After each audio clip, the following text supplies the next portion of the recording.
क्या था नूह? धर्मी था, खरा था, यहोवा के संग संग चलता था। और उस समय नूह जो था वो परमेश्वर ही के साथ साथ क्या करता था? चलता था। अपने समय के लोगों में वो खरा था। He was even pure in heart, अपने हृदय में वो प्योर था और वो अपने आप को उसने खरा करके रखा हुआ था। Therefore, इसी वजह से यहोवा की अनुग्रह की जो दृष्टि किसके ऊपर थी? नूह के ऊपर। और नूह के कितने बेटे थे? 3, शेम, हाम और जाफेद। तो हमने पिछले बार में हमने इंट्रोडक्शन में हमने देखा था, परिचय में, कि कैसे वंशावली जो वहां से आई और मैथुशला, फिर जो था एक मिनट, लामेक जो था वो नूह का फादर थे। तो कैसे यहोवा के अनुग्रह की दृष्टि इन पीढ़ियों पर रही और खास करके नूह के ऊपर। सब बोलेंगे हालेलुया। तो लामेक तक जो जब हमने देखा था, और लामेक से नूह आया और नूह से फिर शेम, हाम और जाफेद। सब बोलेंगे हालेलुया। तो आज हम, पिछली बार हमने नूह के नाम के बारे में सुना था। किसके नाम के बारे में? नूह के नाम के बारे में हमने स्टडी करी थी। नुआख का मतलब है रेस्ट, नुआख का मतलब है कंफर्ट, तसल्ली, आराम। और जब हमने नूह के नाम को हमने उल्टा किया था हिब्रू में, तो क्या बना था? खैन का मतलब है अनुग्रह, दया, ग्रेस। तो आज हम नूह के साथ एक बहुत बड़ी जो बात जो जुड़ी हुई है उसके बारे में हम देखेंगे। तो मैंने आपको बताया कि जब दुनिया नूह को याद करती है, जब इतिहास में नूह का नाम लिया जाता है, तो फट से कहां पर दिमाग जाता है? कहां पर ध्यान जाता है? बाढ़ पर। कितने दिन बारिश हुई थी?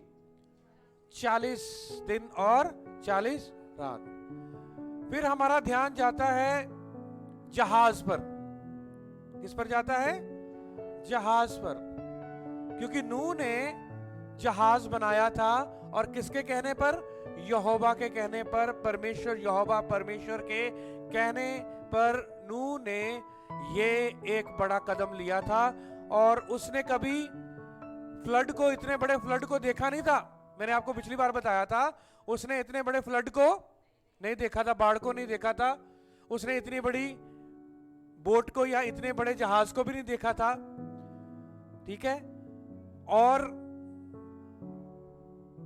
पर हमने पिछली बार देखा था कि नूह ने इन बातों के ऊपर क्या किया? विश्वास किया। तो यही है कि जब हम इब्रानियां 11 अध्याय में पढ़ते हैं, वहां पर भी नूह के नाम के बारे में आया है, क्योंकि नूह भी जो है वो विश्वास के शूरवीरों में उसका नाम लिखा गया। जब आप इब्रानियों उसका 11 अध्याय पढ़ेंगे ना, तो उसमें विश्वास के शूरवीर लिखे हुए हैं। उसमें अब्राहम का नाम भी है, वहाब का नाम भी है, उसमें नूह का नाम भी है। सब बोलेंगे हालेलुया। और भी बहुत सारे लोगों का उसमें नाम है। हनोक का नाम भी है। हनोक जो था वो यहोवा के साथ साथ चलता रहा, और वो क्या हो गया? वो उठाया गया। सब बोलेंगे हालेलुया। तो नूह का नाम जो है वो विश्वास के सूरवीरों में है, क्योंकि एक उसने बहुत बड़ा काम किया। उसने आर्क को बनाया। उसने किसको बनाया? आर्क। सारे बोलो आर्क। इंग्लिश में हम कहेंगे आर्क, जिसको कहते हैं जहाज, और इब्रानी में बोलते हैं, मेरे पीछे बोले तेबा, फिर से बोलो तेबा। और तेबा में 3 शब्द आते हैं, ताव, बेथ और हे। कितने शब्द आते हैं? ताव, बेथ और हे। ताव जो है वो कितने नंबर पर है हिब्रू में? जब आपने 22 जो लेटर जो सीखे हैं, कितने नंबर पे है वो? हाँ, 22वें नंबर पर है। और उसकी जो स्टैंडर्ड वैल्यू कितनी है? 400 है। और बेथ की वैल्यू कितनी है?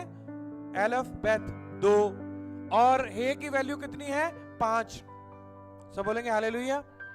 तो ये आपको, जब मैं लेटर को लिखता हूं तो आपको पता होना चाहिए, क्योंकि इसमें बहुत बड़ा रहस्य छुपा हुआ है।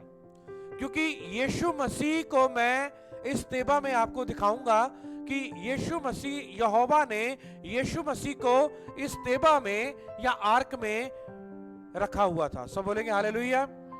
जब हम आर्क को देखते हैं या जहाज को देखते हैं या इब्रानी भाषा में हम तेबा को देखते हैं, तो तेबा में आपको यीशु मसीह दिखाई देगा।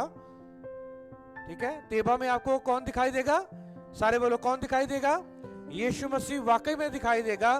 क्योंकि जब आप इसके बारे में देखोगे तो आप क्या हो जाओगे? हैरान हो जाओगे कि वाकई में यहोवा का इतना अच्छा प्लान मनुष्यताई के लिए हजारों साल पहले ही यहोवा ने सोच के रखा हुआ था हमारे लिए।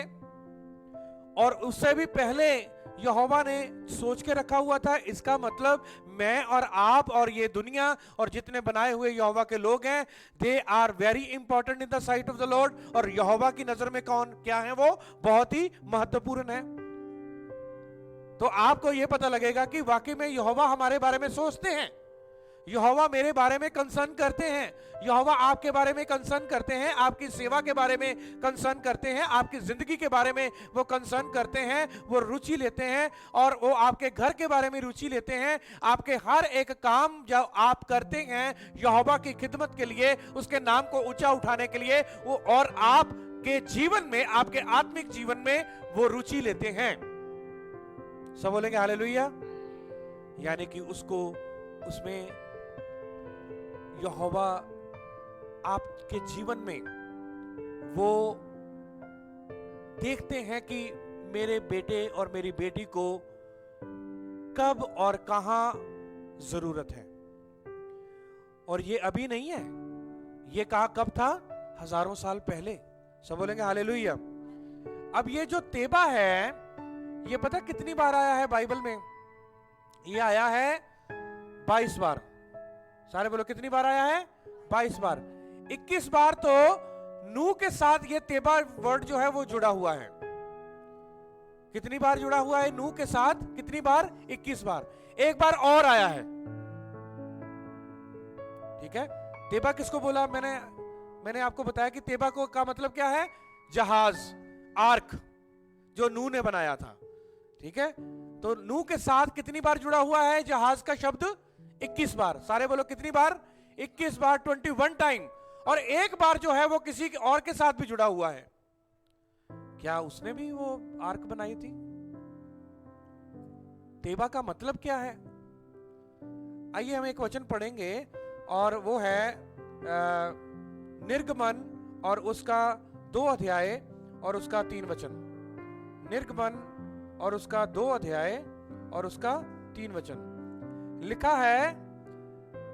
जब आप पढ़ने से पहले मैं आपको बताना चाहता हूं कि जो मैंने पिक्चर्स यहाँ मैंने अपनी मीडिया टीम को दी हैं, आप उसको देख सकते हैं, वो लगेंगी वहां पर। और आप फेसबुक में भी और यूट्यूब में भी बाद में आप उसको देख सकते हैं कि जो निर्गमन उसका 3 अध्याय और 2 अध्याय उसका 3 वचन में एक वर्ड आया है, वो तेबा।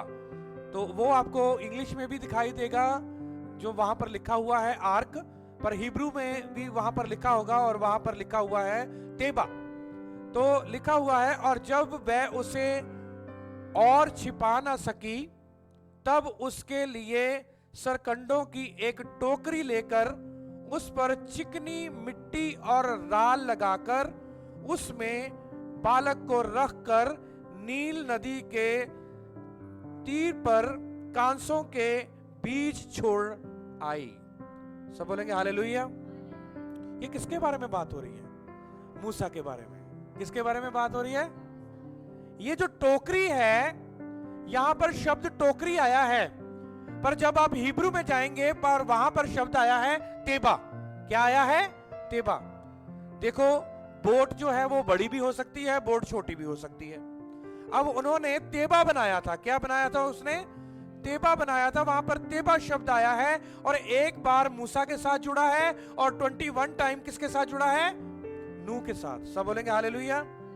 और देखो उस टोकरी को लिया और उस तेबा को लिया और चिकनी मिट्टी और राल लगाकर उसमें बालक को रख दिया, यानी कि मूसा को रख दिया।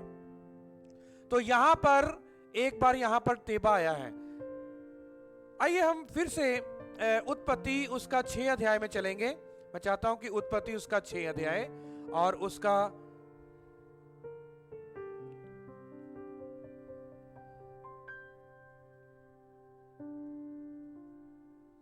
16 वचन। उत्पत्ति 6 अध्याय उसका 16 वचन लिखा है, जहाज में एक खिड़की बनाना और इसके एक हाथ ऊपर से उसकी छत बनाना और जहाज की एक अलंग में एक द्वार रखना और जहाज में पहला, दूसरा, तीसरा खंड बनाना। सब बोलेंगे हालेलुया।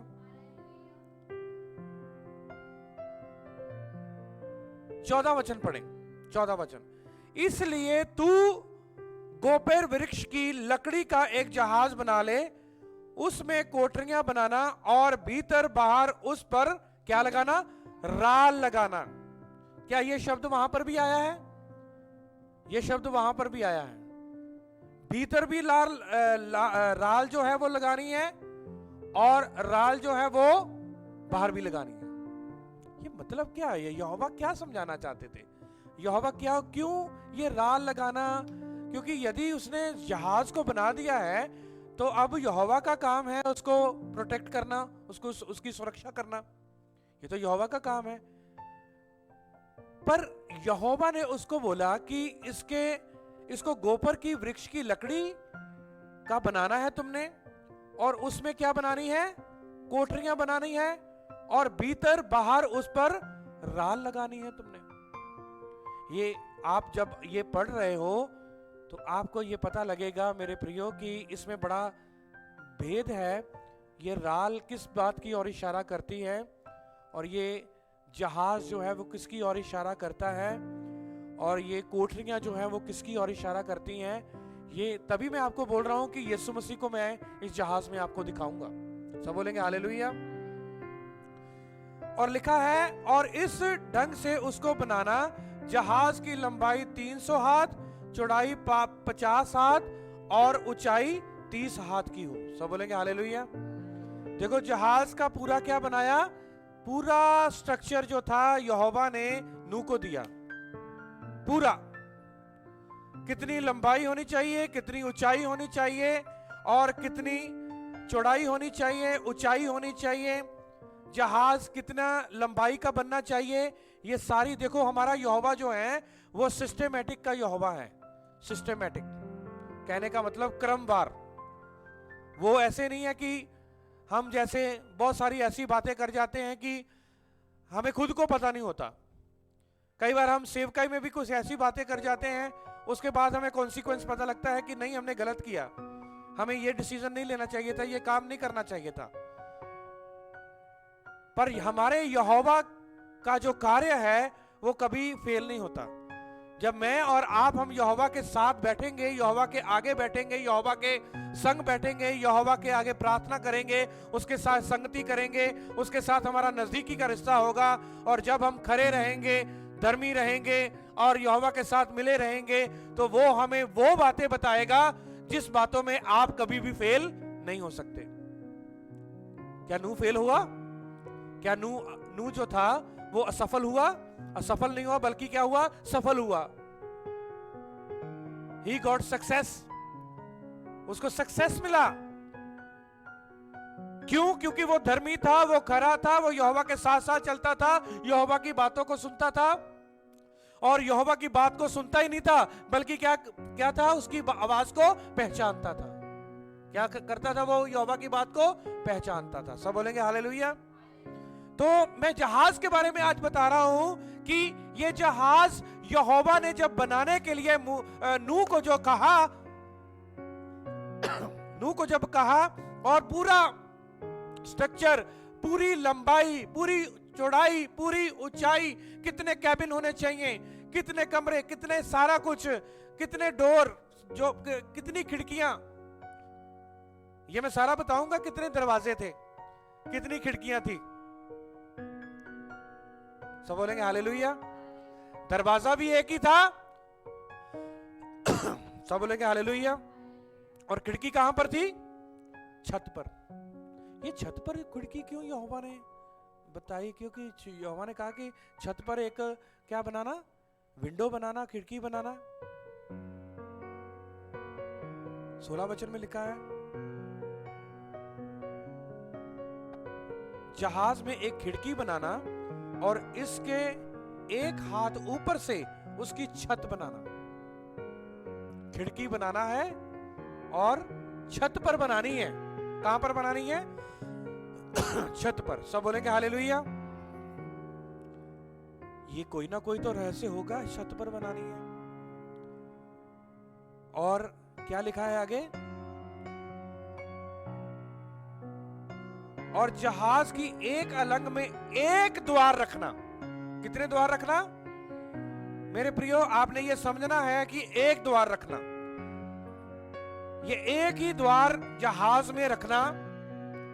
और जहाज में पहला, दूसरा, तीसरा खंड बनाना। क्या बनाना? पहला, देखो इधर, इधर मेरी तरफ देखें, पहला, दूसरा और तीसरा। फ्लोर जिसको बोलते हैं, लोअर, ठीक है? पहला लोअर, दूसरा लोअर और तीसरा खंड। और ऐसे तुमने बनाना है,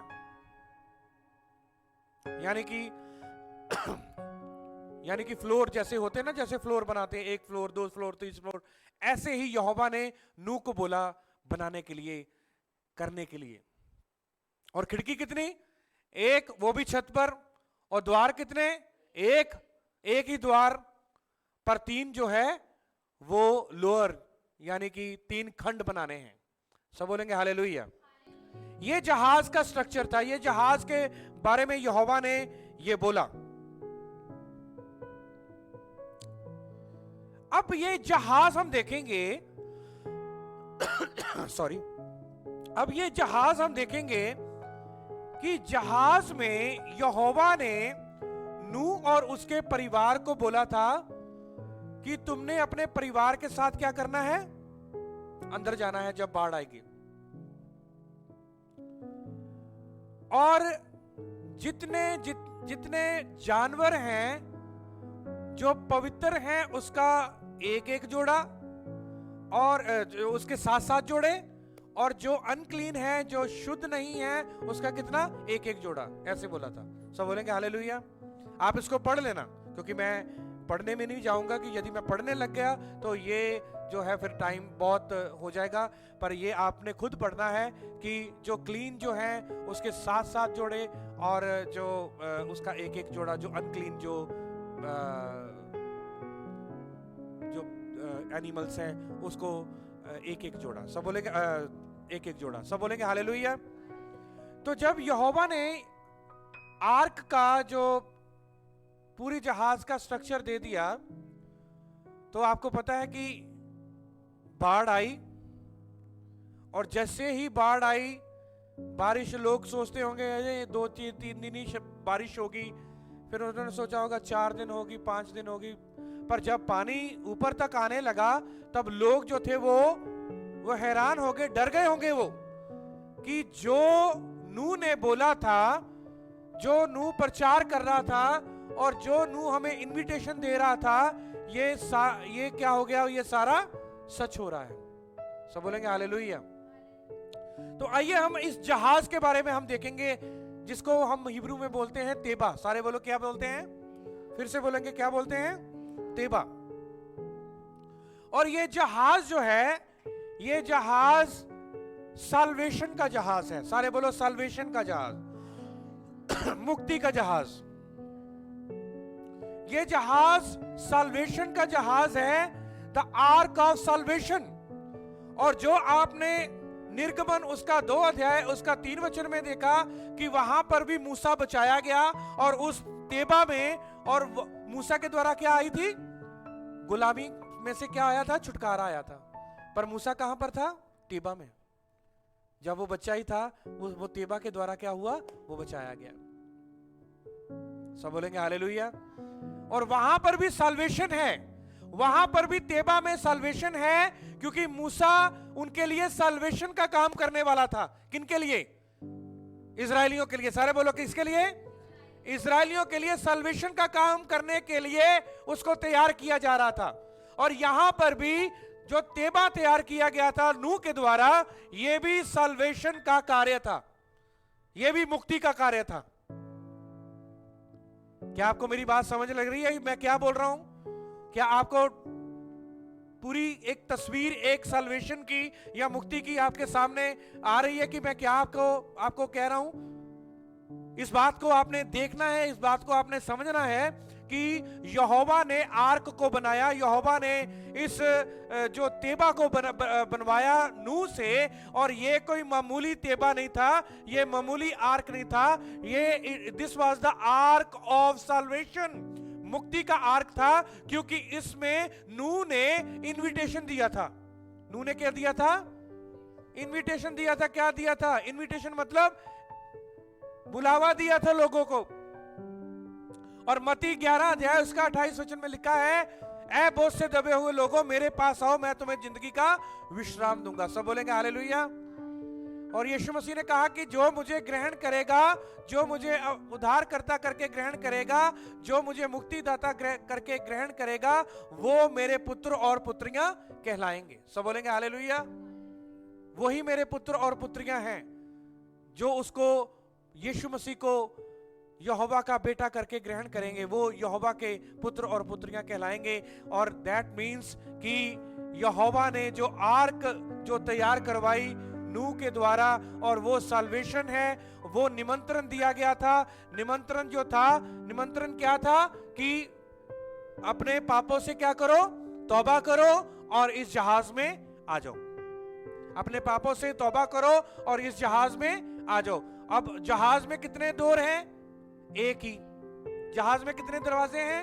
एक ही। और आज कहते हैं कि बहुत सारे मार्ग हैं, कोई बात नहीं, किसी मार्ग से भी चल जाओ और हम स्वर्ग पहुंचेंगे। नहीं, ऐसा कभी नहीं हो सकता, क्योंकि नूह का जहाज इस बात की गवाही देता है कि जब हजारों साल पहले यहोवा ने मुक्ति का, साल्वेशन का प्लान इंसान को दिखाया था, नूह के जहाज के द्वारा, तेबा के द्वारा, उसने पहले से ही ये डिक्लेयर कर दिया था, ये घोषित कर दिया था कि एक ही मार्ग होगा, एक ही मुक्तिदाता होगा, एक ही छुड़ाने वाला होगा, एक ही इस दुनिया में आएगा जो पूरे संसार के लिए वो अपना बलिदान देगा। सब बोलेंगे हालेलुया।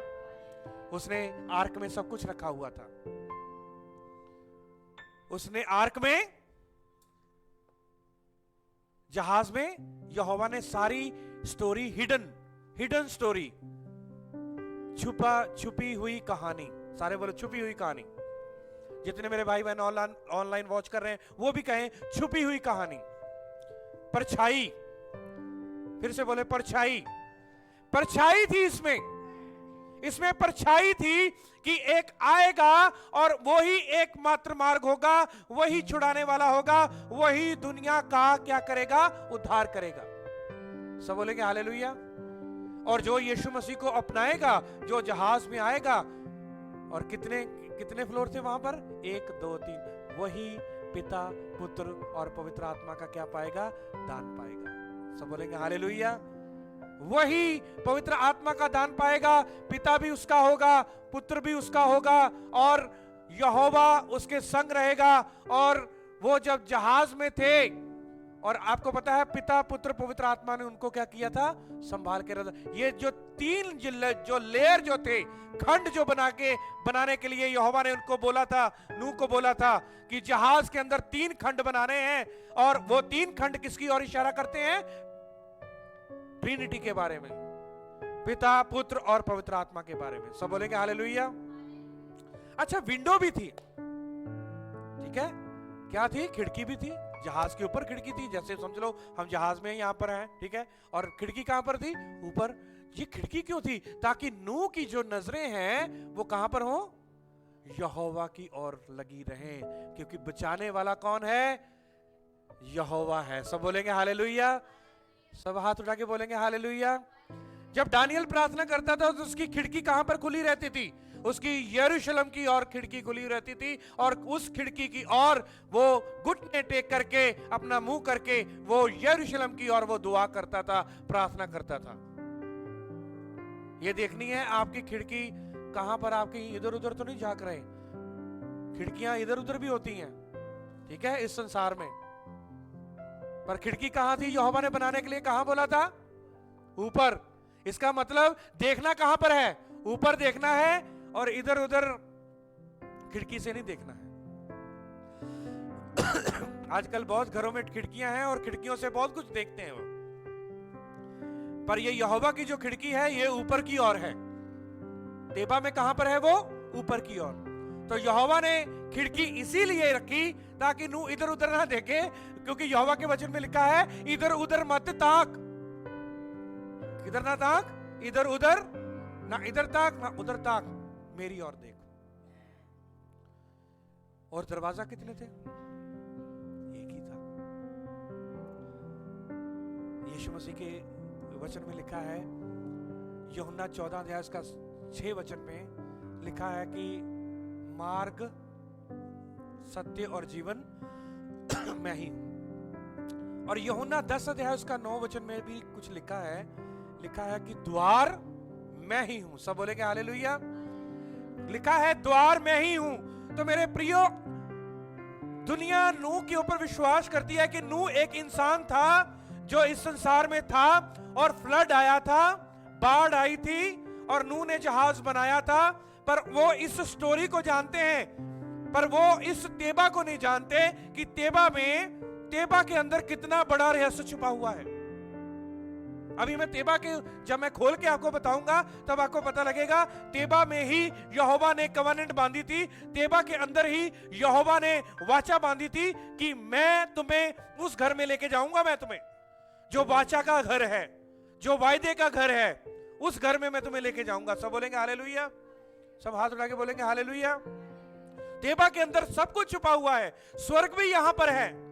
यीशु मसीह का मारा जाना, गाड़ा जाना, तीसरे दिन मुर्दों में से जी उठना, पिता पुत्र पवित्र आत्मा, एकमात्र मार्ग। जो राल लगाई थी ना, राल अंदर और बाहर भीतर, वो किसके लिए लगाई थी? वो पता क्या है? वो यीशु मसीह की लहू की ओर इशारा करता है। किसकी ओर इशारा करता है? यीशु मसीह के लहू की ओर, ताकि वो पक्का हो जाए। क्योंकि ताकि बाहर का जो पानी है कोई भी अंदर ना आने पाए। बाहर में भी राल लगानी है, और राल कहां पर लगानी है? अंदर भी। क्योंकि ये 16 वचन में लिखा है, उत्पत्ति 6 अध्याय उसका 16 वचन में, और ये जो राल है ये यहोवा का, यीशु का ब्लड है, लहू है, जो आपके मेरे अंदर, आपके अंदर और हमारे बाहर भी लगा हुआ है। इसके लिए हम यीशु मसीह का धन्यवाद देते हैं। हालेलुया। और जब हमारे बीच में, हमारे जीवन में यीशु मसीह का लहू अंदर भी है और बाहर भी है, कोई माई का लाल और कोई भी शैतान की शक्ति हमारी बाल भी बाका नहीं कर सकती। सब बोलेंगे हालेलुया। तो यीशु मसीह के लहू की को अपने जीवन में लगाएं, अंदर भी और बाहर भी। केवल बाहर ही नहीं।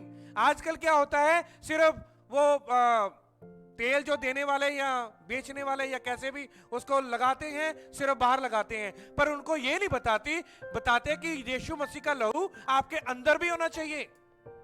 यीशु मसीह का लहू आपके अंदर होना चाहिए, आपके बाहर भी होना चाहिए। जब अंदर होगा तो बाहर भी खुद ब खुद आएगा। हालेलुया। क्योंकि उसका वायदा है कि मैं तुम्हें सुरक्षा दूंगा, मैं तुम्हें संभाल के रखूंगा। हालेलुया। अब देखो कितनी आपने बातें सीख रहे हैं आप। नूह के जहाज के बारे में ही आपने सुना। नूह का जहाज था, आपको पता है नूह का जहाज कैसे बना था? लोहे के से, लकड़ी से। कौन सी लकड़ी से? गोफर की लकड़ी से। सब बोलेंगे हालेलुया। यीशु मसीह की क्रॉस कौन से लकड़ी से थी? सब बोलेंगे हालेलुया। वो लकड़ी से थी। और ये क्रॉस जो है और नूह का जो जहाज है, नूह का जो जहाज है, ये उसी चीज के तरफ इशारा कर रहा है। आपको पता है जहाज को क्या लगाए गए थे? कील भी लगाए गए थे, जगह जगह पर ठोके गए थे। ठोके गए थे नहीं। और जहाज जो था वो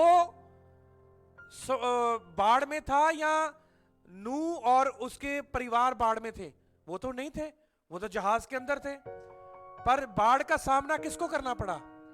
जहाज को। और ये जहाज पता कौन है? ये जहाज यीशु मसीह है, क्योंकि उसने मुझे और आपको बचा लिया बाढ़ से। उसने मुझे और आपको पापों से बचा लिया। उसने मुझे और आपको सुरक्षा दे दी। पर अपने आप को कहां पर रखा उसने उस बाढ़ में रखा। उसने उस कीलों के बीच में रखा। भाला खोपा गया, उसके कील ठोके गए, और वो इतना उसने दर्द सहा जैसे आर्क जो थी, जो तेबा जो था, वो पूरा तूफानों का सामना कर रहा था। ऐसे ही तूफानों का सामना किसने किया? यीशु मसीह। तूफानों का सामना किसने किया? यीशु मसीह ने किया। जब नूह और उसका परिवार जब वो तेबा में थे, वो तो आराम से बैठे थे। आजकल क्या होता है, शिप, मुझे नहीं पता कितने लोग आप में से शिप में बैठे हैं, पर मैं बैठा हूं। ठीक है, शिप में क्या होता है, एक पायलट होता है, टोपी डाली होती है, उनके पास सारा स्ट्रक्चर होता है, घुमाने वाला भी, जहाज को मोड़ने वाला भी, जहाज में एक लंगर भी होता है, नीचे जाता है वो, जहाज की दिशा को बदलता है। उनके पास पूरा मैप होता है, पूरा नक्शा होता है, पूरा स्ट्रक्चर होता है, सारा पता होता है कि हमें इस बंदरगाह पे जाना है, ये बंदरगाह आएगी, ये जो है टापू आएगा, सब कुछ उनको पता होता है। पता होता है या नहीं? पर नूह तो अंदर आराम से बैठा था। नूह क्या था? अपने परिवार के साथ आराम से। वो थोड़ी जहाज को कंट्रोल तो वो कर ही नहीं रहा था। जहाज को कंट्रोल कौन कर रहा था? यहोवा। हालेलुया। सब हाथ उठा के बोलेंगे हालेलुया। नूह को कोई पता नहीं था कहां पर जा रहे हैं भाई हम।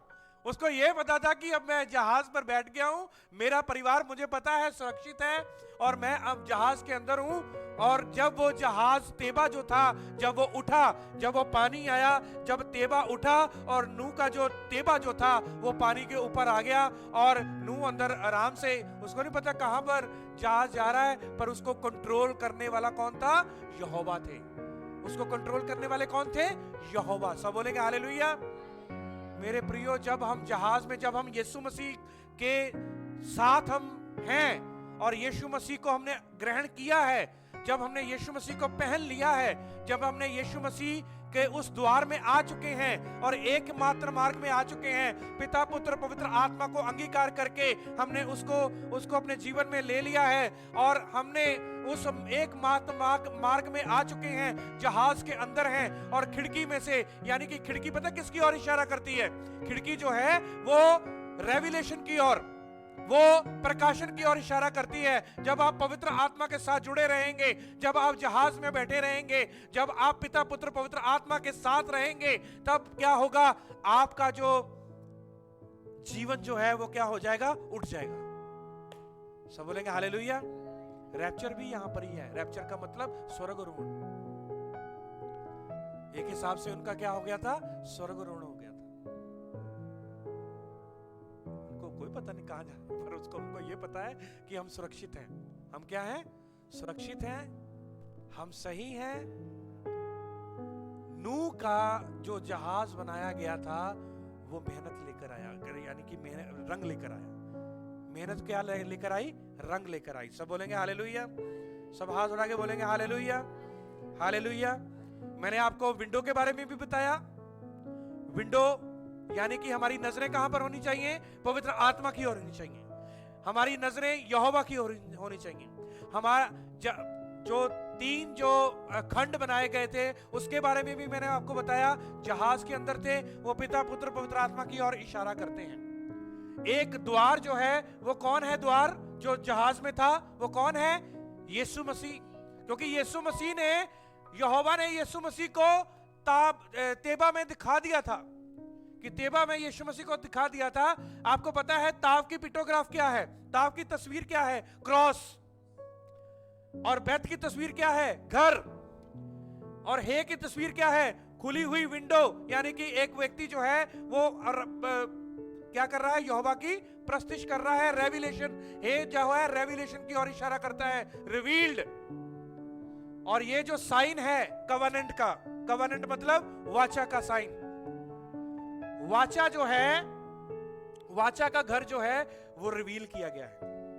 वाचा का घर रिवील, इसका मतलब क्या है? बैत का मतलब क्या है? घर। तो ताव का मतलब क्या है? वाचा, क्रॉस, साइन। और हे का मतलब क्या है? प्रकाशन।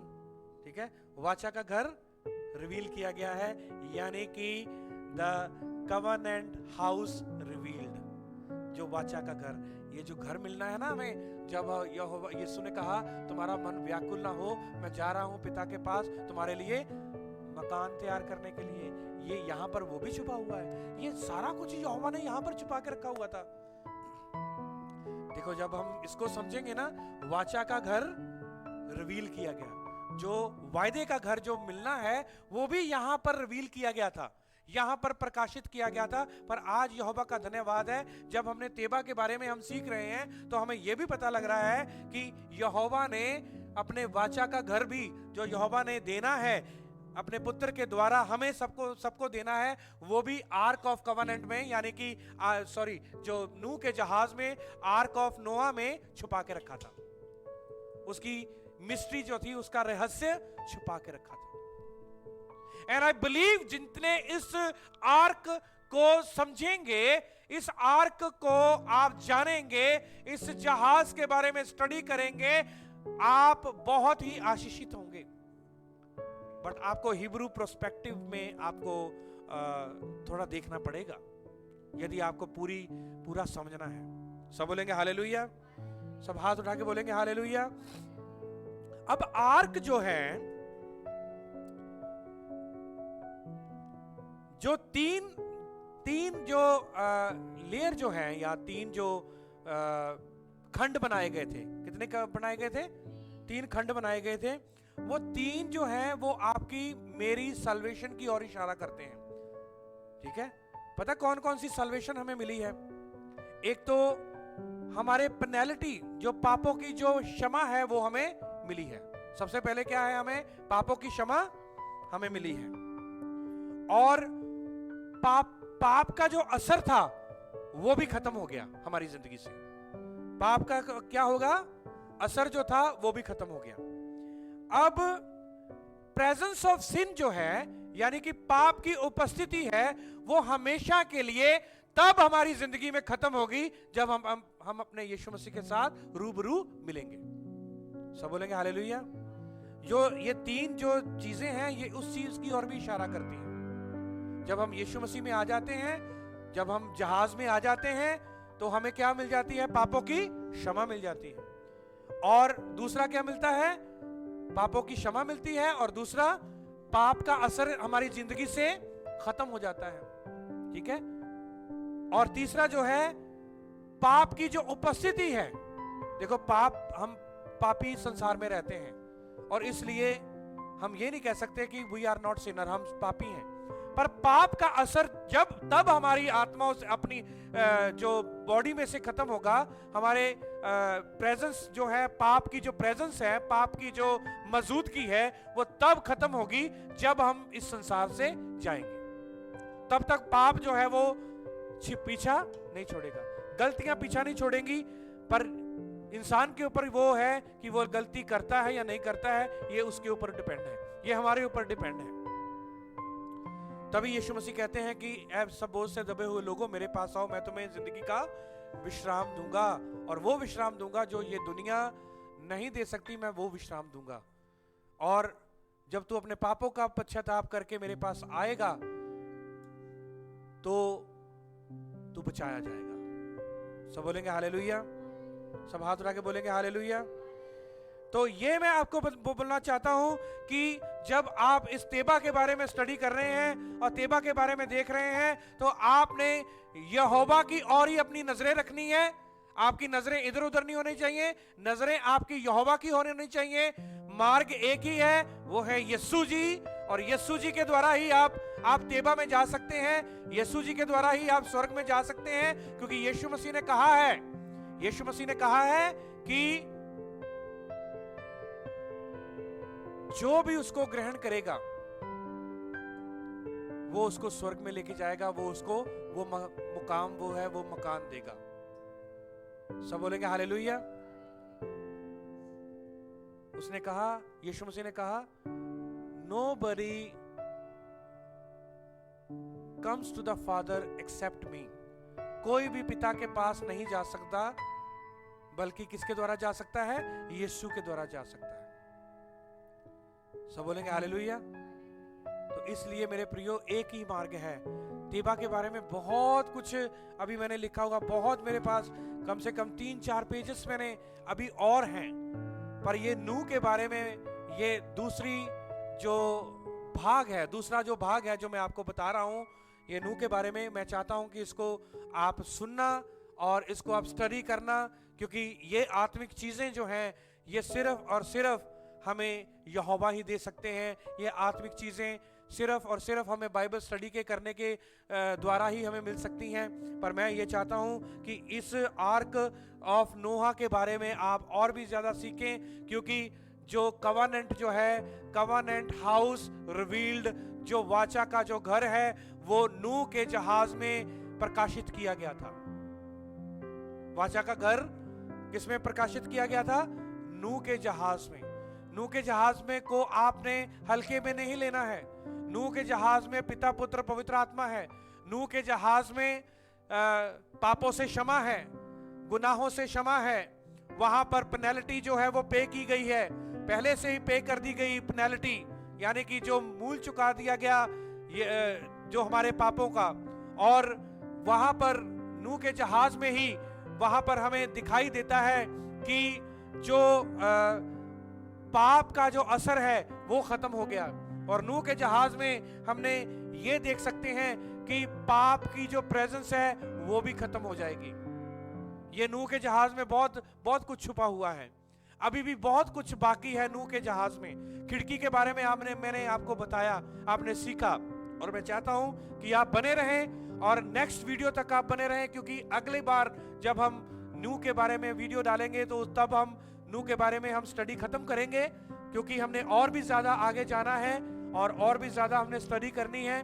पर मैं चाहता हूं कि आप जितनी वीडियोस नूह के बारे में डाली हैं या डलेंगी, मैं चाहता हूं कि आप उसको सुने, क्योंकि नूह के बारे में और उसके नाम के बारे में जब आप स्टडी करेंगे यू विल बी ब्लेस्ड, और नूह के जहाज के बारे में जब आप स्टडी करेंगे यू विल बी ब्लेस्ड।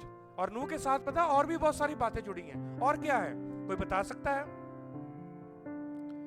नूह के साथ कबूतर भी जुड़ा हुआ है, कबूतरी, ठीक है। नूह के साथ कौवा भी जुड़ा हुआ है। नूह के साथ सतरंगी, क्या कहते हैं उसको, हाँ, रेनबो भी जुड़ी हुई है, ठीक है। नूह के साथ जैतून का पत्ता भी जुड़ा हुआ है। बहुत सारी बातें हैं, मैं आपको खोल के बताऊंगा। वो जैतून का पत्ता क्या है, वो कबूतरी का जब उसने छोड़ा वो क्या है, वो कौवा जब छोड़ा गया वो क्या है, और वो रेनबो जो है 7 रंग की वो क्या है। ये सारी बातें मैं आपको बताऊंगा, क्योंकि अभी तो आपने नूह के बारे में पिछली बार सुना, अभी नूह के जहाज के बारे में सुना, अब नूह के जहाज के बारे में और भी ज्यादा सुनेंगे। और नूह का जो जहाज के बाद, जब नूह का जहाज कहां पर जाके टिक गया था? एक अरारात पहाड़ पर। कहां पर जाके टिक गया था? अरारात पहाड़ पर। पर इसका मैं आपको एक बात बताऊं, इसका सारा दारोमदार वो पता कौन था? यहोवा। सब बोलेंगे हालेलुया। यहोवा थे, यहोवा ही चला रहे थे जहाज को, यहोवा ही नूह को, उसके परिवार को प्रोटेक्ट किए थे। और नूह के बेटे कितने थे? 3, और नूह उनकी वाइफ, ठीक है। कितने हो गए? 6 वो और नूह और उसकी वाइफ। कितने लोग हो गए थे? 8 लोग। जहाज में कितने लोग थे? 8, ये भी 8 का रहस्य में आपको बताऊंगा मैं। सब बोलेंगे हालेलुया। कितने लोग आप और ज्यादा आप इसको सुनेंगे, कितने लोग आप नूह के बारे में और जानना चाहते हैं? और मैं चाहता हूं कि जितने आप जानना चाहते हैं आप जुड़े रहें, क्योंकि ये स्टडी आप किसी और को भी दे सकते हैं। ये स्टडी आप अपने स्टूडेंट्स को, अपने अपने अपने चर्च को, अपने कलीसिया को दे सकते हैं, क्योंकि आर्क ऑफ नोहा में साल्वेशन भी है। आर्क ऑफ नोहा में पापों की क्षमा भी छुपी हुई थी। आर्क ऑफ नोहा में पापों का असर जो था वो भी छुपा हुआ था, जो खत्म किया गया। और आर्क ऑफ नोहा में पिता पुत्र पवित्र आत्मा भी है। आर्क ऑफ नोहा में एक दरवाजा है और वो दरवाजा यीशु मसीह है। आर्क ऑफ नोहा में एक विंडो है जो कि ऊपर की ओर है, वो यीशु पवित्र आत्मा की ओर इशारा करती है, रेविलेशन की ओर इशारा करती है। आर्क ऑफ नोहा में राल लगाई गई, बाहर से भी अंदर से भी, वो यीशु मसीह का लहू है जो कि हमें प्रोटेक्ट करता है, बाहर से भी अंदर से भी। आर्क ऑफ नोहा में और बहुत कुछ है। सब बोलेंगे हालेलुया, हालेलुया। और मैं विश्वास करता हूं कि नेक्स्ट वीडियो में आप और भी ज्यादा सीखेंगे और प्रभु इस वचन के द्वारा आपको आशीष और बरकत दे। और तेबा, क्या है नाम? तेबा। फिर से बोलो, क्या है? तेबा। ठीक है, मूसा के साथ भी जुड़ा हो, क्योंकि मूसा जो था वो भी तेबा में था। कहां पर था वो भी तेबा में था। और वो तेबा में आया और वो भी एक साल्वेशन लेकर आया था वहां पर, क्योंकि मूसा जो है किसकी ओर इशारा करता है? साल्वेशन की ओर, मुक्ति की ओर। मूसा के बारे में भी हम स्टडी करेंगे जरूर, ठीक है। पर मेरा दिल कर रहा था, मेरा आत्मा गवाही दे रहा था कि पहले नूह के बारे में जो है वो स्टडी दी जाए, नूह के बारे में। तो यहोवा इस वचन के द्वारा आप सबको आशीष और बरकत दे और सबको शलोम, जय मसीह की, प्रेज द लॉर्ड।